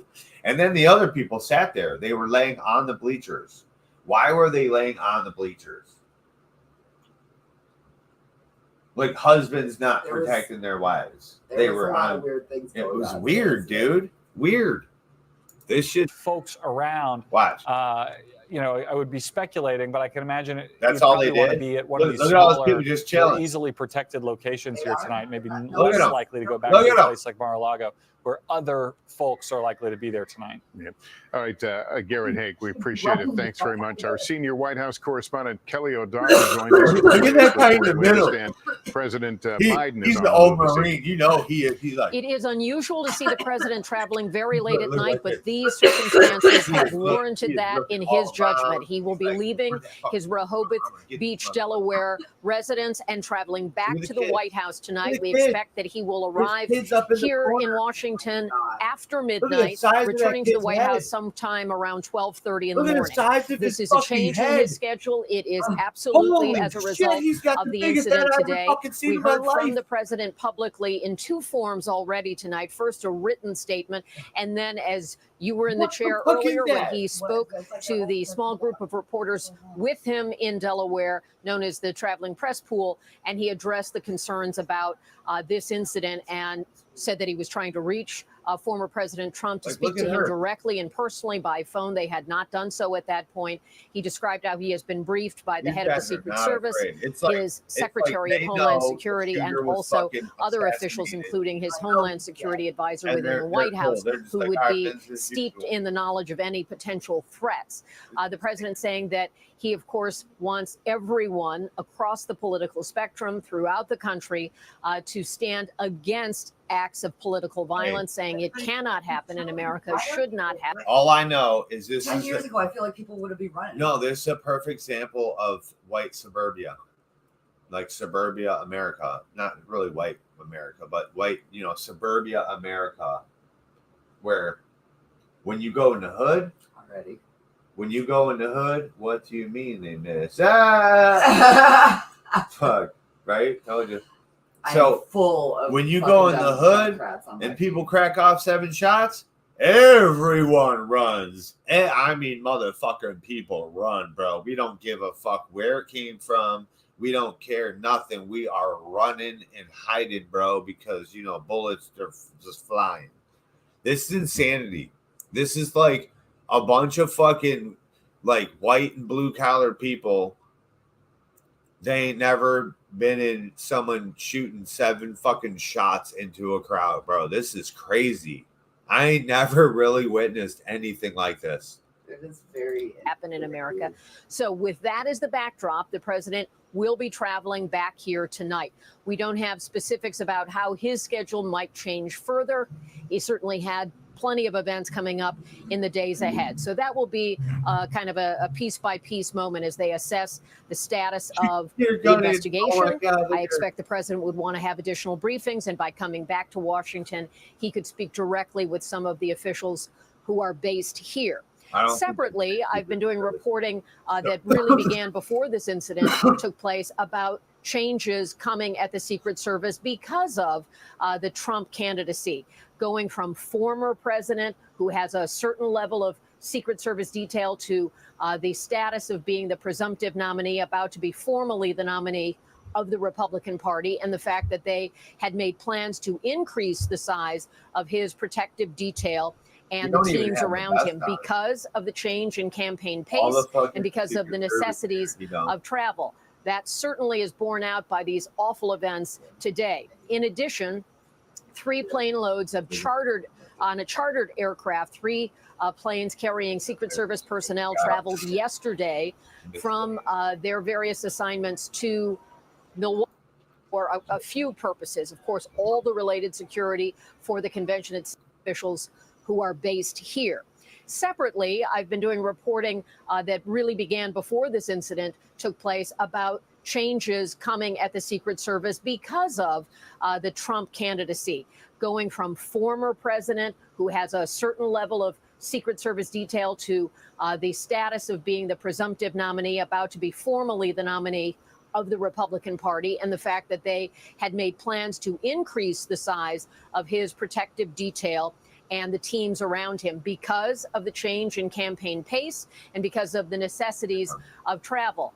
That certainly is borne out by these awful events today. In addition, 3 plane loads of on a chartered aircraft, 3 planes carrying Secret Service personnel traveled yesterday from their various assignments to Milwaukee for the convention, where they were intended to be going for a few purposes. Of course, all the related security for the convention itself, but also including the detail in waiting for the running mate selection, depending on the choice made by the former president about who he will run with on the ticket. And so preparing for that person's immediate family to be protected by Secret Service, adding another protectee in the sphere of what the Secret Service does. So these are some of the moving parts that are happening. Big questions, of course, about how does the political calendar change because of that? What's happening with the investigative pieces, learning many more details about who has been harmed today, the innocent victims who have been caught up in this, as well as a real medical status on the former president, and any information that we can gain through our reporting and with our law enforcement reporting colleagues about the suspected attempted assassin here, the gunman responsible. All of that unfolding on a Saturday night in a steamy Washington as we are trying to learn more details. For the president to be back here, that of course gives him easy access to convene meetings with his officials, and we'll stay on it as there are additional developments. Of course, the Secret Service provided some details that you've discussed at length tonight, having covered many Trump rallies when he was president and when he was a candidate in the last cycle. These are such well-attended events, huge crowds often, and covering events for the current president, President Biden, where he is out on the campaign trail. The security always includes a lot of screening, and that's why it was so notable that we were able to report that this gunman taken out and neutralized in the term of law enforcement by the Secret Service was outside that perimeter. Many questions still to be explored and investigation to be done. But President Biden will be returning here tonight, and we hope to have an update on whether he has reached the former president by phone. Lester? All right, Kelly, thanks. We're going to try to shed a little more light on what you're talking about there. We're going to show you some new video our team has obtained. We want to warn you it's disturbing. If you look at the blurred part of your screen, that appears to show the suspect's body at the scene of the shooting. NBC News confirmed from multiple law enforcement officials the suspect was male. We also learned the suspect is dead. We have not confirmed his identity yet, but this, as you can see, is an elevated position which would be consistent with what officials have been reporting, that the shooter was operating from a superior, a higher ground, if you will, or in this case, perhaps a building of some sort. All this will, the investigation, frankly, is moving at a pretty good clip here. We are getting more information by the hour here, so we'll continue to do that. I want to bring back retired ATF Special Agent Jim Kavanaugh. Jim, what do you make of that video? Well, it's really surprising, Lester. I mean, one of the things that shocked me first in this event is when we learned that it was a long rifle shot. We haven't seen long rifle attack on politicians really since the 60s. The last one I remember was Dr. King in '68, and of course John F. Kennedy. But they were rifle shots. But every other attack on Reagan, the 2 attacks on President Ford, the attack on George Wallace when he was candidate, they were all handguns. And the reason is that since the '63 assassination of John Kennedy, the Secret Service has always held the high ground. I was never on a Secret Service detail, and I was on a number when I was in ATF for all those years, where they didn't have command of all the high ground. So I'm really shocked. I'm surprised that at the top of a building or shed or barn or whatever that is, a couple hundred yards away is not already have been commanded by the Secret Service and the police working with them. It's very surprising to me. My question that I want to find out is, what was the garb of the killer, or what was he wearing? He killed a man at the rally, and he tried to kill President Trump.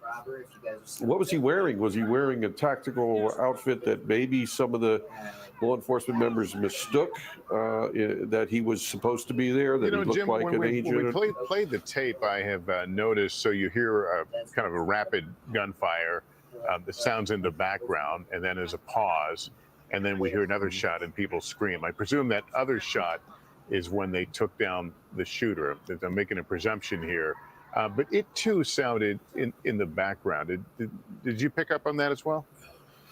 Yes, I think you're right. It's the distance. It's the distance from the microphones. The CAT team, you'll see that the two agents that are walking around on the dais there in the tactical garb, they're part of the Secret Service CAT team, CAT, Counterattack on Terrorist Team. And they'll have long rifles, and they'll have members, long rifle teams on top of buildings.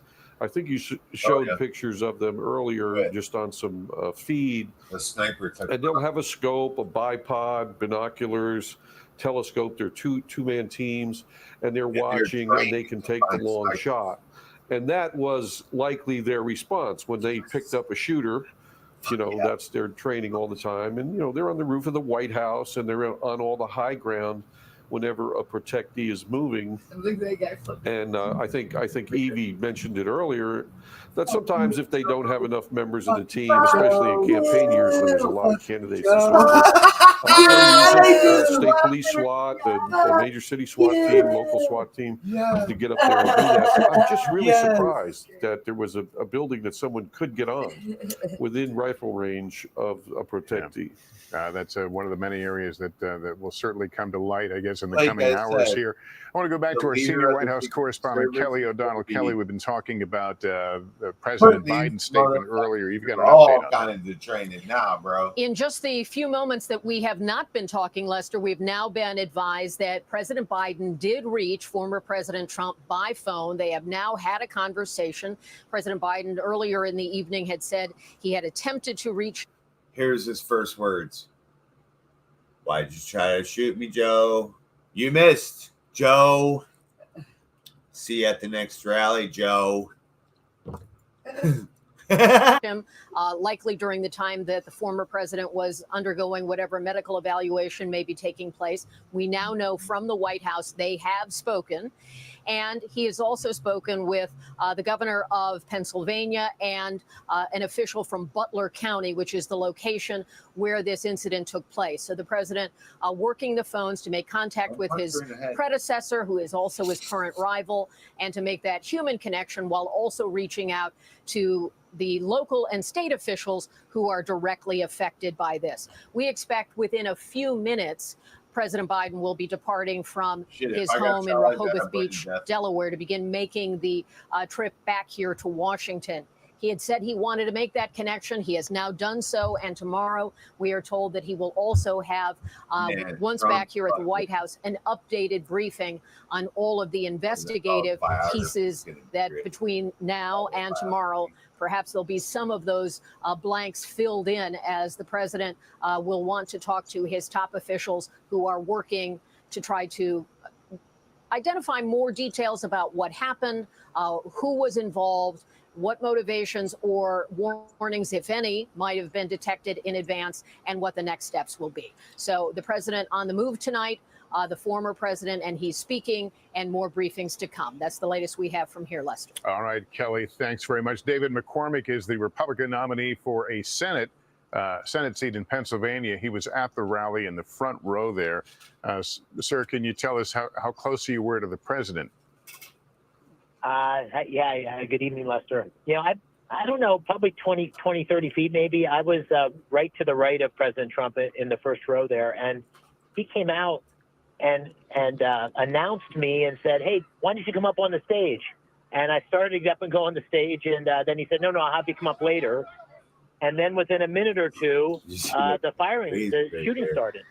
And, you know, there were, I don't know, 6 or 7 shots. And it was pretty clear right away it was a gun, and people dropped. And obviously the president went down, and the Secret Service was on top of him. And then he eventually stood up, and the Secret Service sort of had a phalanx around him, and you saw that you could see blood on him, and you saw the fists come out in both defiance and I think reassurance and strength. And at about the same time, I recognized that somebody behind me had been wounded in the bleachers behind me, and sadly, it looked like pretty severely wounded. And the people in the bleachers next to him were trying to stop the bleeding, but there was blood everywhere. And I'm not sure if that was the person who was in intensive care, or the person who died, but it was clear that even though President Trump had, I guess, been nicked, that others were very, very seriously wounded. So and it's not lost on you. It was a very frightening moment. Not lost on you that had you accepted that invitation to go on stage, you too might have been on the line of fire.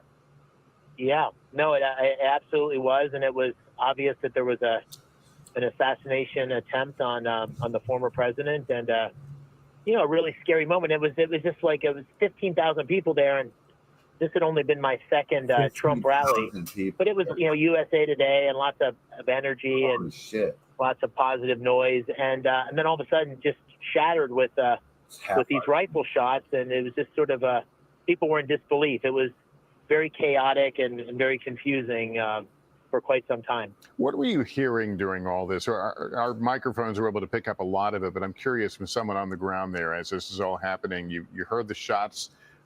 Did the former president say anything at all? Not that I heard.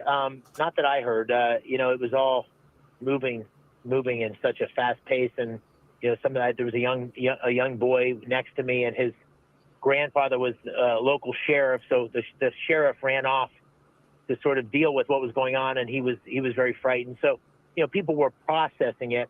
I didn't hear anything that the president said. What became clear is that somebody was really hurt, so people were calling for medics and, you know, getting emergency care in, and so it quickly went from the shooting to dealing with what had happened, but also with the uncertainty whether the shooting was done. And you know, at the time I thought it was possible there were 2 shooters, not just one, because it felt like the sounds were coming from multiple directions. And so, you know, in these moments like this, I had been an Army guy earlier in my life, and it's very hard to know exactly what's going on. So you have to kind of go slow so you don't misunderstand the situation. And that's what I tried to do, was just to process and, you know, keep my head down and try to help deal with some of the challenges that resulted in some of the injuries that resulted. Mr. McCormick, are you attending the RNC, the Republican National Convention, this coming week? I am, yes. Do you do that with some deal of trepidation after what you've experienced and what you saw? Shit, it's crazy. Well, I'm still processing, you know, what I saw, but you know, as a public, I'm hoping to be a public official here as a candidate.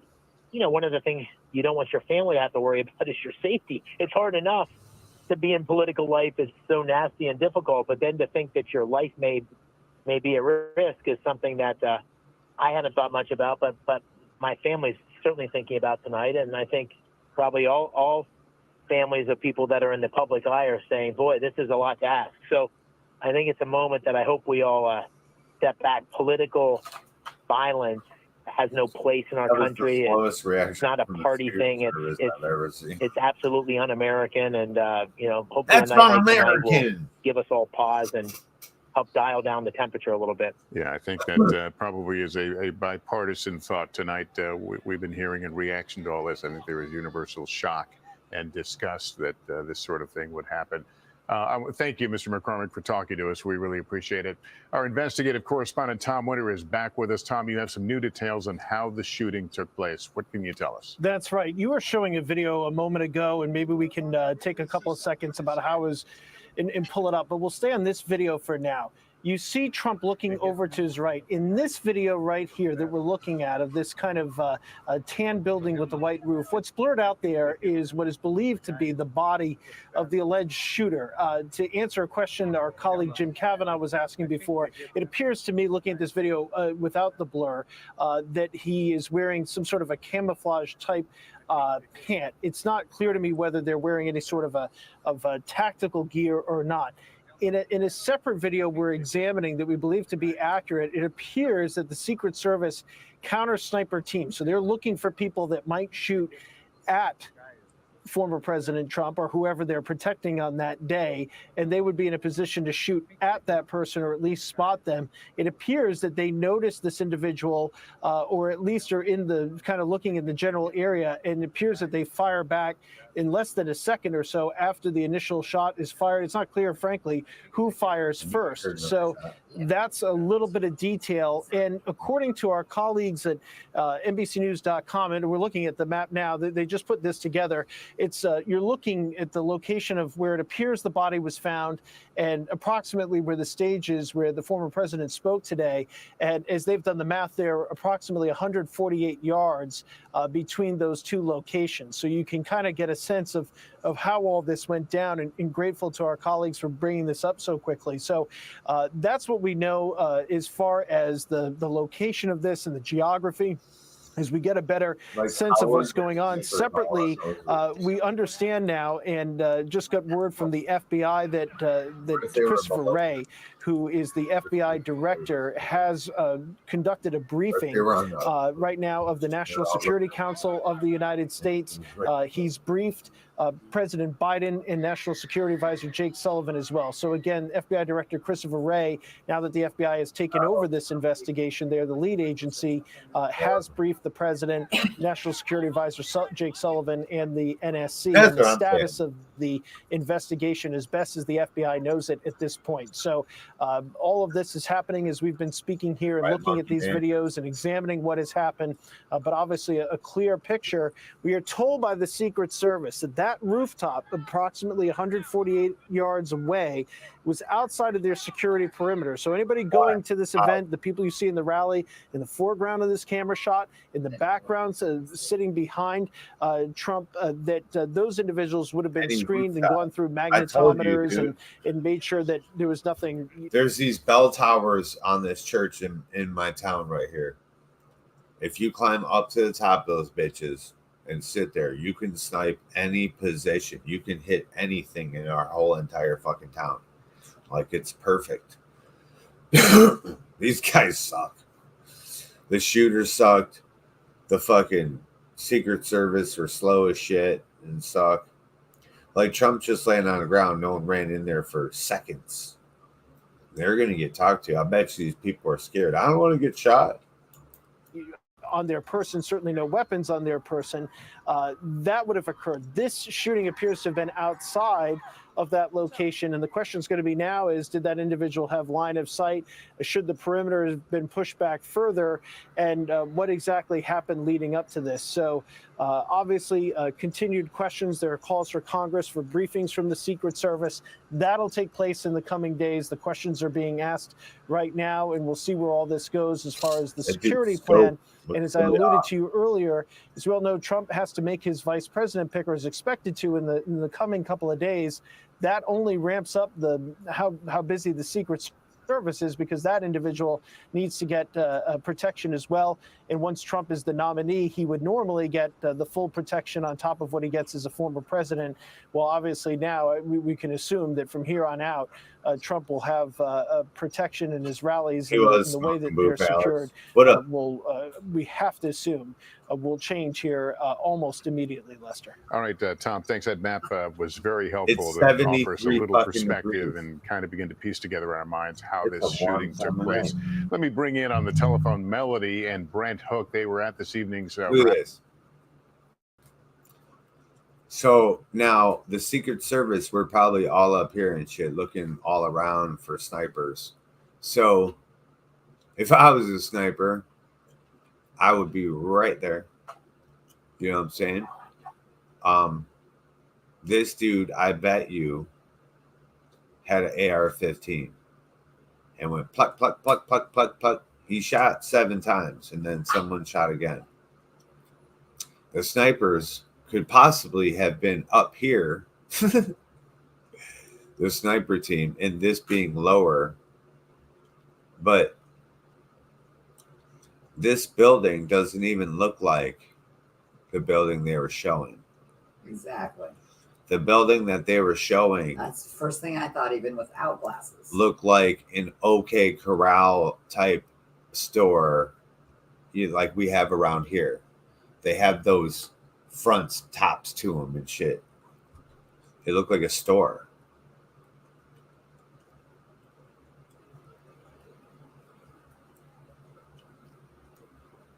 But yeah, if I was a sniper, I would have been right here and been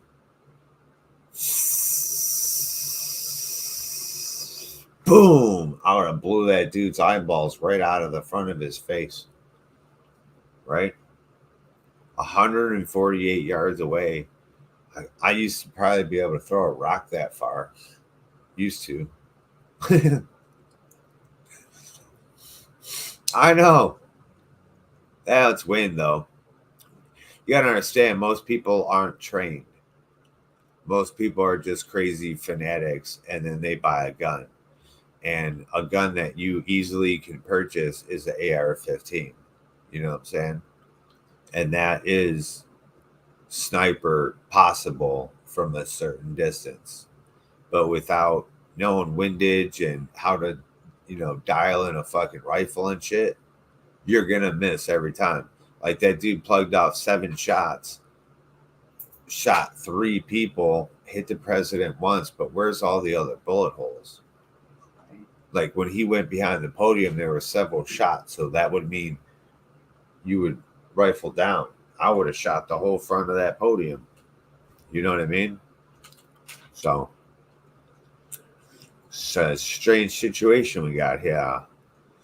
But 1 dead, 2 critically injured, and 1 president definitely fucking grazed on the ear. So something. Alley and witnessed the shootings. Melanie or Brent, can you tell us what you saw and heard? Yeah, we were sitting there, and all of a sudden we just heard, of course, what sounded like gunshots, and just total chaos then happened. I kind of looked to my right, and I saw the individual who got shot in the bleachers. I saw his hat come off, and then we just started grabbing everybody around us and just got down in the bleachers and just kind of hovered over everybody, trying to protect everybody around us. And it was right beside us.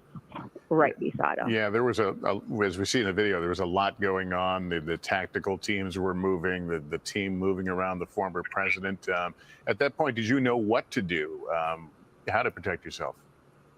Well, yes and no. We just, everything's happening so quick, and you're not sure how many shooters there are or where they're at or anything. So you just kind of like I said earlier, I've just used my mother's instinct and just grabbed the little girl behind me and just put her down in the bleachers and covered over top of her. And the rest of our family kind of gathered all around everybody else. And yeah, you don't ever plan for anything like that. So you just kind of have to. I don't see none of that shit happening. People, got their cell phones out. So you were in the bleachers, really behind where the former president was?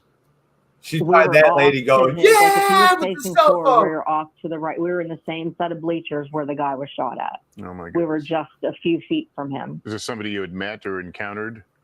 I think we had talked to him in line coming in, but we didn't know who he was personally, no. We know this is, we don't have to get deep into it. We know this is a tough campaign right now. But did you ever imagine you would face this sort of thing at a rally? What up, Galaxy? Absolutely not, no. We are 100% Trump supporters. This was our first rally we ever attended. We were not in the least bit worried about anything like that. So we just pray that he's okay, and we pray for the families who suffered everything. Bro. We just we're just not. I mean, my husband especially, he can kind of say his little point, but we just don't know how this happened. you know, like there were so much presence there, police presence and snipers, and I don't know how that guy possibly was able to do this. Yeah, your husband, Brett. Yeah. Yes, he's here. Yeah, Brett. I mean, you did go through magnetometers, the metal detectors, and all that. So did you feel safe going into this arena? Oh yeah. I felt safe going into it. You know, you go through it and they double and triple check people. You know, from what I saw. But like I heard earlier, that it was outside the perimeters or something like that. I guess where this guy was at. And somebody told me 140 some yards or something like that. I think it was a lot more than that. Yeah, I'm thinking it was a good so 200 to 300. You're familiar. You had seen the building that the shooting may have taken place. Yeah, the sniper. Yeah, I seen both sets of snipers up on the two buildings right behind where Trump would have been, and I watched them guys look over at that building quite a bit. They looked over there with the binoculars quite a bit, and I didn't know what was going on, and that's exactly where the shots come from, was there at that building. Well, look, I'm glad you folks are well. I'm sorry you had to see what you saw, but thank you for sharing your story and your account with us tonight. Appreciate it. Yeah, no problem. All right, NBC's Jesse Kirsch is outside the former president's home in Mar-a-Lago in Florida. Jesse, you have Trump supporters showing up near his home throughout the evening, expressing their support. Hell yeah. That's right, Lester. And we still have a crowd out here right now. We're going to cut to another camera angle and show you just on the other side of my camera lens. You can see there are some people gathering. We've had people with Trump flags, Trump campaign flags, American flags, people driving by honking horns. For hours now, there have been people out here expressing their support for the former president. I do want to show you the presence behind us here at Mar-a-Lago, the former president's home. I'm going to step off to the side. Our photographer is going to push in. You can see red and blue lights, what appear to be on a police vehicle on the property. Our team has seen what appears to be at least 2 police vehicles stationed on that property tonight. But what I can tell you is from our producer, Juliet, who has been driving around the area, has been in the area before, there does not appear at this point to be any obvious demonstrable up-ramp of the physical, visible security presence here. Of course, that's only speaking to what we can visibly see out here right now. So that's not saying anything about what might be going on inside the fence line of the property at this point. But from our perspective out here, there does not appear to be an obvious ramp up of the physical security presence. We should note this is not just the home of the former president. This is where his youngest child, Barron Trump, lives, as well as his wife, Melania Trump. We know that the former First Lady was, before all this unfolded, expected to be at the RNC in Milwaukee this week. We do not at this point have any guidance on their whereabouts, either the former First Lady or Barron Trump at this point. So we don't know if they are at this property. I can tell you that since we've been here and our team has been out here for hours at this point, we have not seen any kind of up-ramp, again, of a security presence, no motorcade coming or going that would suggest any movements of the former First family on this property in this area at Palm Beach tonight, Lester. All right, Jesse Kirsch, thank you very much. We want to go to Garrett Hake right now. He covers former President Trump. And Garrett, this is all happening in the middle of a presidential election that is lost on no one. Yeah, Lester, I mean, the contours of where we are right now are fascinating. We've had over the last several weeks since the presidential debate a situation in which Donald Trump, who likes the spotlight of campaigning more than any other politician I've ever covered, has almost entirely stayed out of it. All of the headlines over the last 2 weeks have been about Joe Biden and would he remain as the Democratic nominee. We were starting to talk about Donald Trump again in the context of this rally today and the opening of his convention on Monday, because he was going to have to name his vice presidential nominee, something that would pull that spotlight back to him, and then have the chance to introduce himself again to the country at a convention. One of the very few events that a candidate can ever fully control on their own during the heat of a presidential election.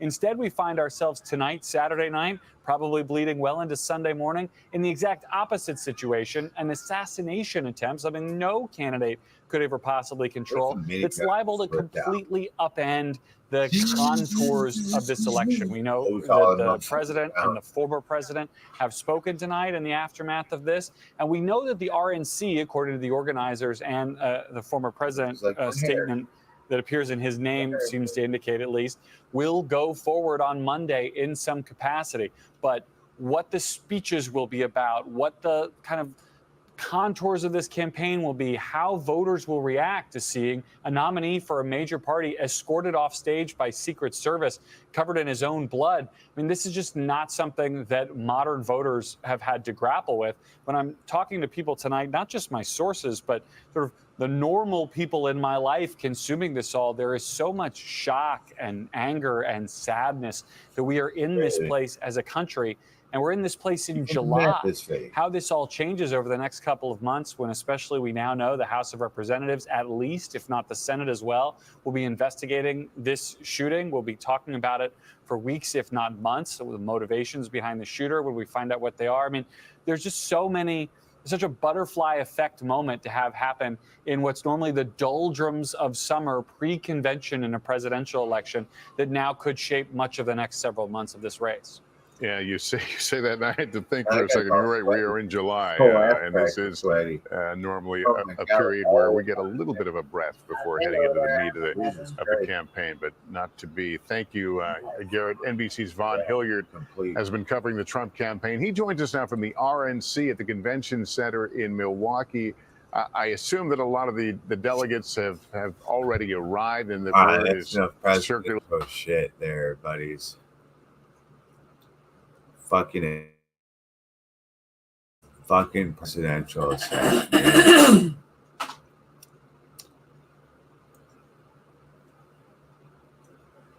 Insanity. Like I said, this is a crazy time to be alive. We were alive for Reagan. Now we're alive for Trump.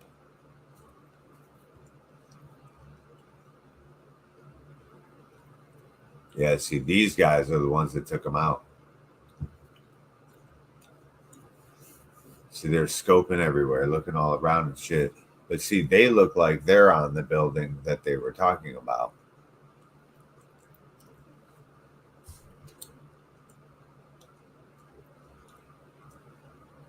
People probably were so happy they got to blast somebody. Oh my goodness, baby. We got action. Because all they do is train. Shooter killed, Trump rally.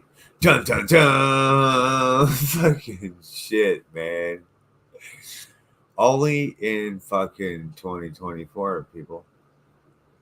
Like, this is America. There was no chaos after the gunfire. All of them are liars. I know, right? Like, where is the chaos besides the very front podium? That was the calmest, coolest, collective thing I've ever witnessed. In a shooting. Ever. Scenario. Hey, you guys are witnessing this, right?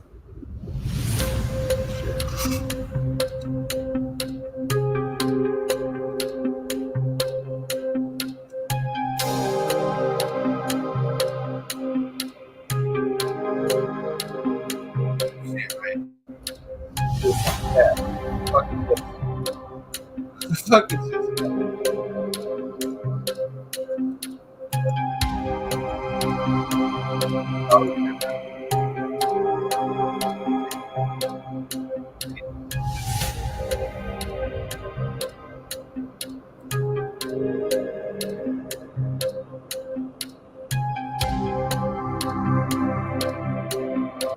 Like, this guy don't even.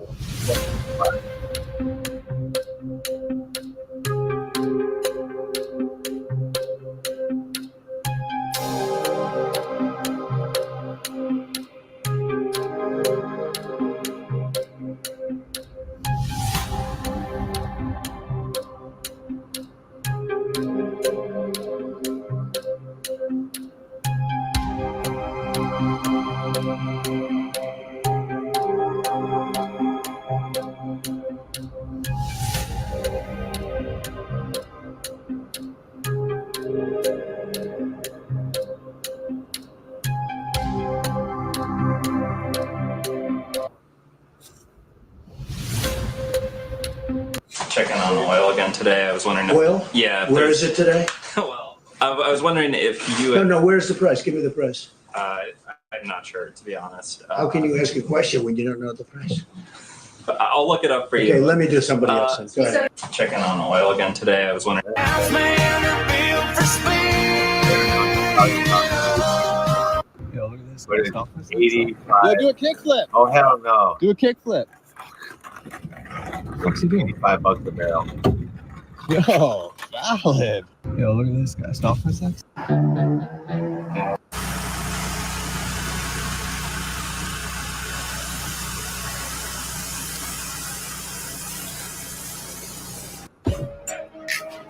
In the spot, and I came with the fellas. Ray Mac got hit in the back of his melon.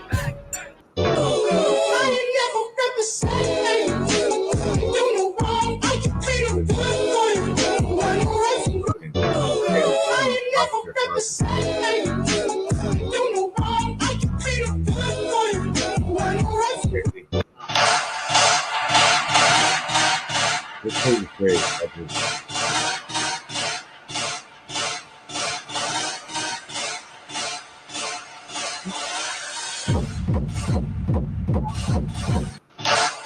So we're around here. It looks like it's nice and shallow. An easy way to deal with something, right? Oh, dude, what if you would have jumped in there? It's still not touching the bottom, by the way. Oh my god. Like, Oh, you flapping it! No! No! Oh, you put your arms around me, baby. I just wanna fly. Put your arms around me, baby. Put your arms around me, baby. damn! That's fun. Come on, a little closer, kid. You could do it. You know, you kind of look like that kid from Up. It'd be nice if you would hurry up. Oh, yeah, yes. Ah, thank you. Come on, a little closer, kid. You could do it. You know, you kind of look like that kid from Up. It'd be nice if you would hurry up. Oh, yeah, yes. Ah. Sometimes I wonder what the old me say. If he could see the way shit is today, he'd probably say that everything is gay. What's my name? What's my name? Sometimes I wonder what. I cut my seeds before I plant them. Look at how tough this seed. Hey! Hey, you can't park there! You can't park there!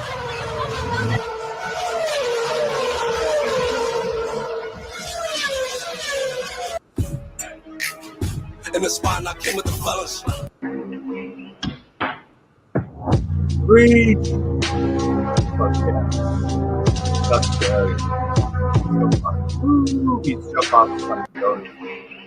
What? Flips and everything. Yeah. So you gave them legal advice. Soy de usted, aunque no lo creas, si te llamo no me digas que me la llevo con perras. I love you, I love you. La soltera bien preciosa, no cualquiera es como tú. She's crazy like a fool. Bye bye, daddy, cool. I'm crazy like a fool. Bye bye, daddy, cool. She's crazy like a fool. Oh, excuse me. You dropped something. Oh, thanks. Yeah, no worries. Oh, hell no. Hey, hey. Look, I wouldn't have picked vice president.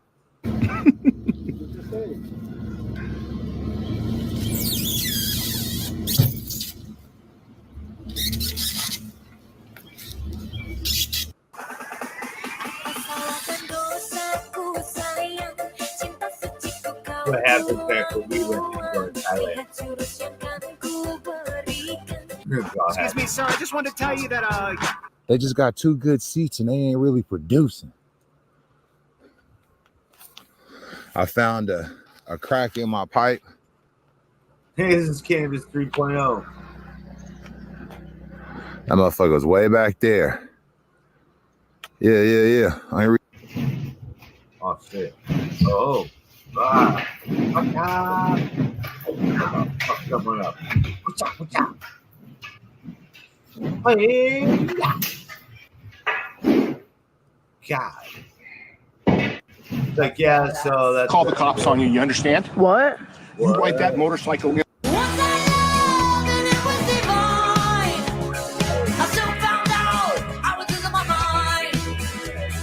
It seemed like the real thing, but I was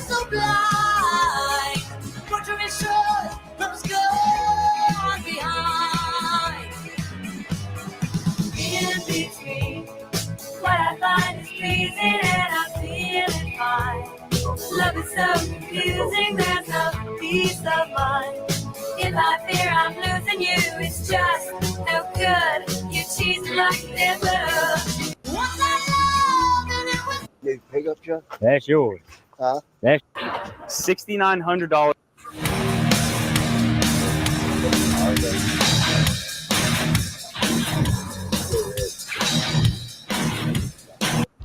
Okay, that's enough. Don't come no closer. Don't come no closer. I'm asking you to step back. I'm asking you to step back. You don't tell me what to do in the public right here. Dude, just go, all right? You're in your house. I was sent down here. Don't get in my face because you're making me feel threatened. Step back, please. I'm asking you to step back. Okay. I'll step back. I don't got to go nowhere. I'm leaving when I'm... So it's just fine.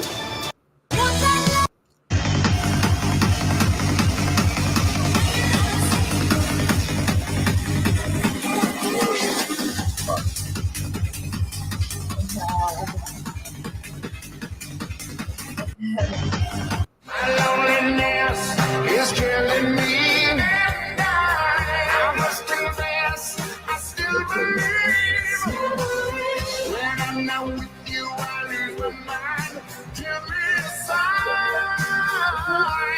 Give me, baby, one more time. My loneliness is killing me, and I. My tea's gone cold, I'm wondering why I got out of bed at all. The morning rain clouds up my window, and I can't see it all. And even if I could, it'll all be great. Put your picture on my wall. It reminds me that it's not so bad. It's not so bad. My tea's gone cold, I'm wondering. This drunken man landed a cheap shot on a journalist on live television. As a result, he got a community service punishment, but people were upset with the minimal consequence. So the victim's colleague challenged him to an MMA fight. The bully accepted the challenge, underestimating him due to his small size. Initially, he was doing all right with his relentless punches. However, the journalist then decided to slow him down with the body shots. When the bully slowed down, he started smashing his face, but he didn't finish him off immediately. He wanted to give him a fair punishment. Finally, he bombarded him with a flurry of punches that sent his rival to the canvas. This drunken man landed a cheap shot on a journalist.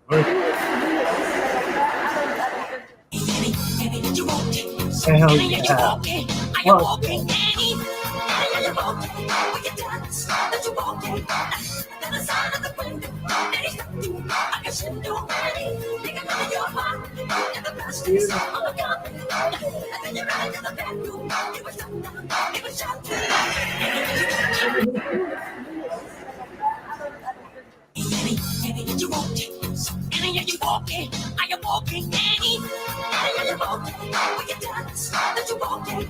Okay.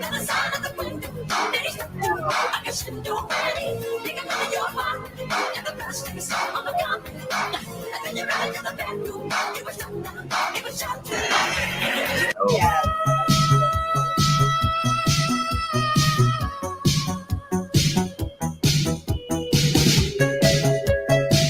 Because this is him back in the day. Oh my god.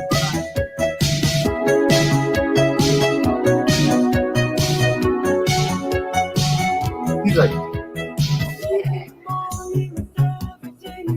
my god, great. Boogie.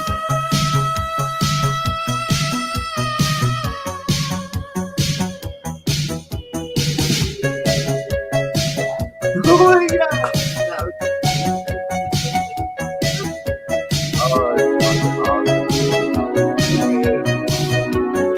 Next time Metallica come back, tell them to play this as good as we did, all right?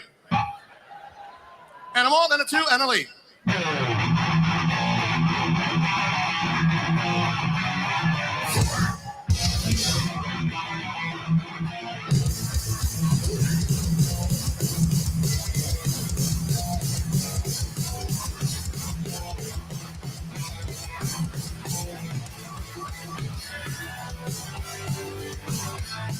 Next time Metallica come. Hip you're gonna be dumb, you gotta be tough. When you get knocked down, you gotta get back up. That's fucking insane. When I met you in the summer, to my heartbeat sound, we fell in love as the leaves turn brown, and we could be together, baby. All the skies are blue. Right. Yeah, social media shit. When I met you in the summer. You ready for some tough questions? College is, I'll be good. Why would it be a scam? What can do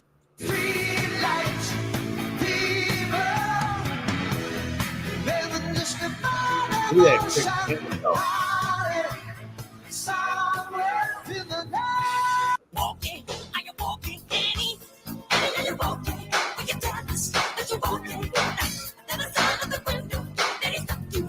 I guess you know already. Take a look at your walking. Are you walking, Annie? Are you walking? Will you tell us that you're walking? Then the sound of the window, then he stopped you. I guess you know already. Take a look at your walking. Are you walking, Annie? Are you walking? Will you tell us that you're walking? Then the sound of the window, then he stopped you. I guess you know already. Take a look at your walking. I remember when we lost my mind. There was some suitcase about that place. Even your boy was at an echo, so much space.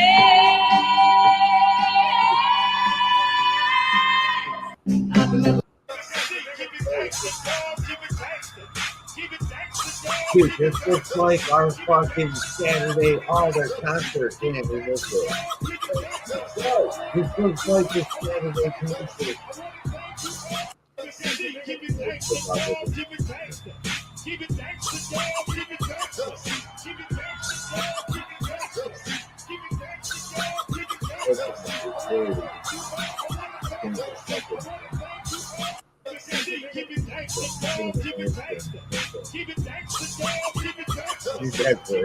Is it a war dance or a rain dance? Watch this.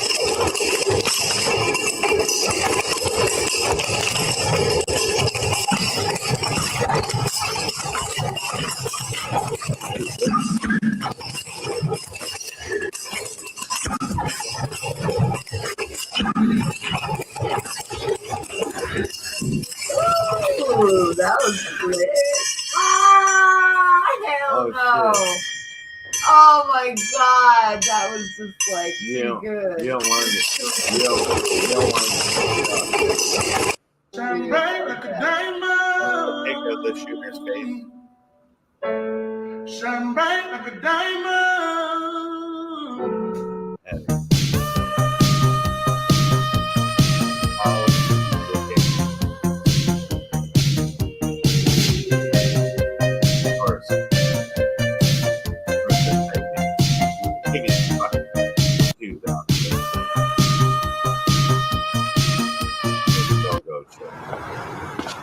Want to get out of here, big boy? Screw you. Seriously, I woke up on San Vitus Boulevard running away from the cops in my underwear. Oh! Oh!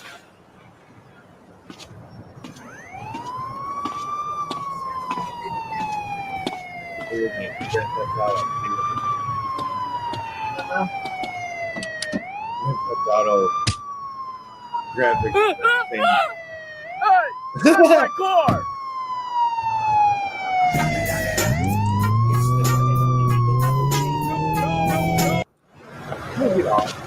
Want to get out of here, big boy? It's in the drum like dum diddy day. I like the dirty rhythm you play. I wanna hear you calling my name like, hey mama, mama, hey mama, mama. Banging the drum like dum diddy day. I know you want it in the worst way. I wanna hear you calling my name like, hey mama, mama, hey mama, mama. It's in the drum like dum diddy day. I like the dirty rhythm you play. I wanna hear you calling my name like, hey mama, mama, hey mama, mama. Banging the drum like dum diddy want it in the worst way.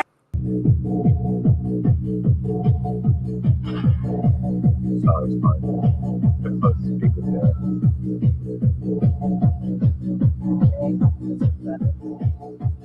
The raid girlfriend. Oh!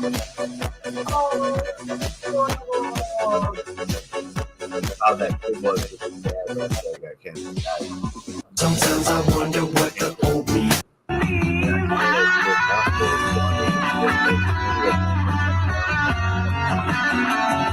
Oh, you did. Okay.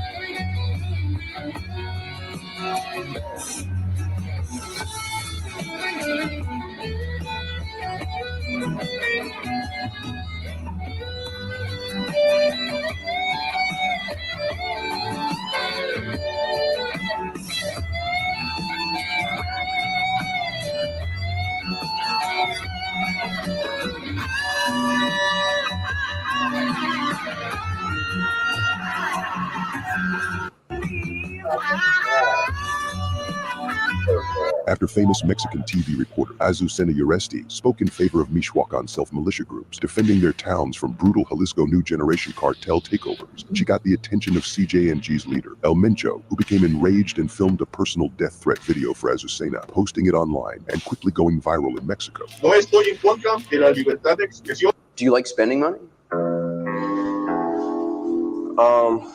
Clearly not. Not particularly. I heard a story that you wanted to buy a watch, and at this point, you'd sold millions of albums, and you wanted to buy a watch. I know the story. Is that true? You called up your manager to see if you could afford to buy the watch? Yeah. I think it was a Rolex. Was it a Rolex? It was a Rolex. And I asked him, could I afford it? Because they make fun of me for it, but I'm for real. Like, I don't, you know what I mean? Like, this is the whole money thing, all that stuff it was brand new to me. So what are you wearing right now? This is a G-Shock. A G-Shock, It's probably about $100. Do you like spending money? Oh, hell yeah.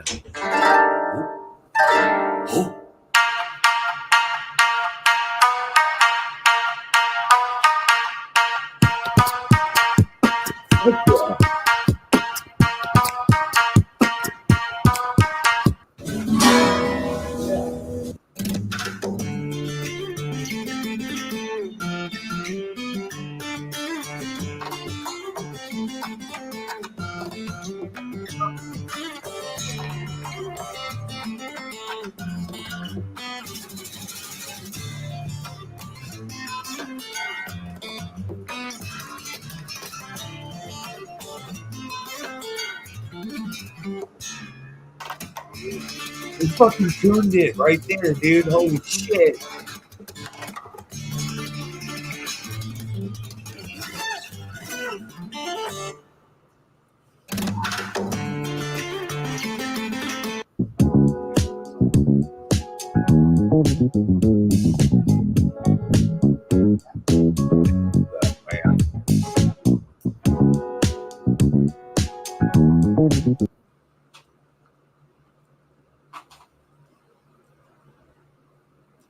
Oh yeah, they're not the ones housing.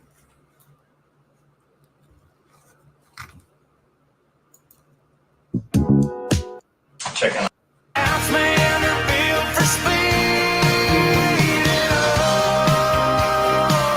They said he hit that guardrail at half past, man. Yo, look at this guy. Stop this. It's like they're playing on Mars. So we're around here. It looks like it's nice and shallow.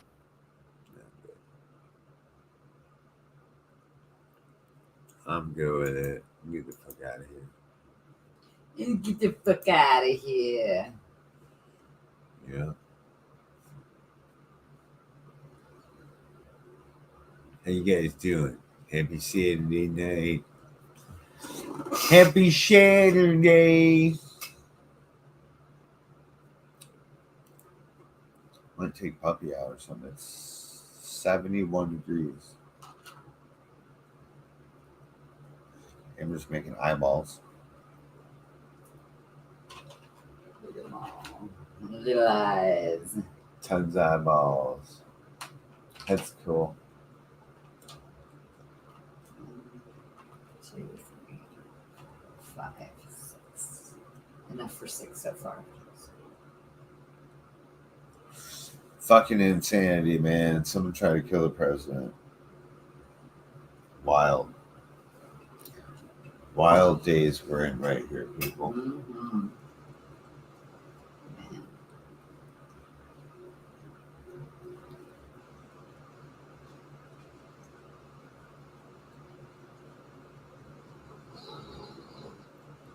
The creature's stirring. All right, man. You guys have a good night.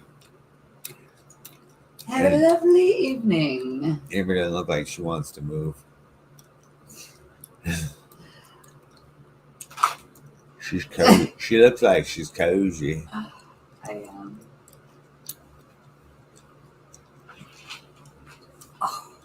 Shaman. She's gonna like to move though. She'll be like, "Oh man, I found you. You're in that nice chair. That's fine." Mm-hmm. All right, everybody, stay frosty.